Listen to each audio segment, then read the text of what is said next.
एक लड़के ने एक पर्ची चुपके से अपनी क्रश, जो कि स्कूल की टॉपर थी, के हाथ में थमा दी और शर्माते हुए उससे कहा कि वह उसके जाने के बाद ही पर्ची को खोले। जब लड़की ने वह पर्ची खोली तो पता चला कि वह एक प्रेम पत्र था। यह देखकर वह बेहद खुश हुई और तुरंत लड़के के गवाह को स्वीकारने के लिए मैदान की ओर भागी।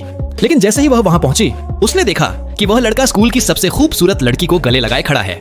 यह दृश्य देखकर उसका दिल टूट गया। उसे महसूस हुआ कि शायद वह सिर्फ एक तरफा प्यार कर रही थी।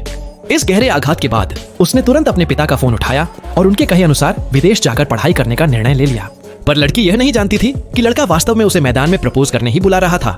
लेकिन चालाक स्कूल ब्यूटी ने जानबूझकर लड़के के सामने गिरने का नाटक किया और उसके कंधे पर झुक गई, जिससे यह पूरा गलतफहमी पैदा हुई। जब वह लड़की नहीं आई तो लड़का बारिश में उसका इंतजार करता रहा। अंत में उसे लगा कि शायद वह भी उसे पसंद नहीं करती थी और उसने भी अपने मन में उम्मीदें छोड़ दी। समय बीत गया। 8 साल बाद लड़की ने विदेश में अपनी मेहनत से एक कंपनी खड़ी कर ली थी। एक दिन उसे अपनी माँ का फोन आया कि उसके पिता की कंपनी की फंडिंग रुक गई है और सदमे में आकर उन्हें अस्पताल में भर्ती करना पड़ा है। लड़की बिना देर किए भारत लौट आई। तब उसकी सहेली ने उसे बताया कि अब केवल एक ही इंसान है जो उनकी मदद कर सकता है, वही लड़के का पिता। लेकिन उसकी एक शर्त थी, वह लड़की उसके बेटे से शादी करे और वही लड़का वही था जिससे वह 8 साल पहले प्यार करती थी। लड़की जब उसे ढूंढने गई तो उसने अनजाने में उस लड़के और उसके दोस्तों की बातचीत सुन ली, जिसमें वे किसी मोटी और भद्दी लड़की का मजाक बना रहे थे। लड़की और नहीं सह सकी और कमरे में घुस गई।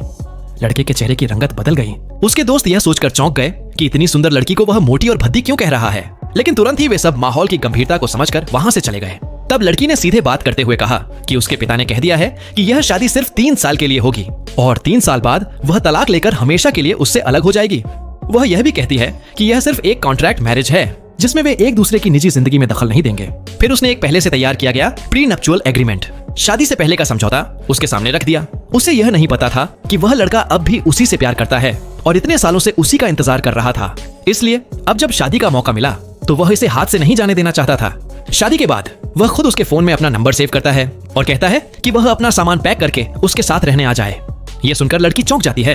लड़का कहता है कि अब जब वे शादीशुदा हैं तो एक ही घर में रहना चाहिए, वरना उसके पिता नाराज हो जाएंगे।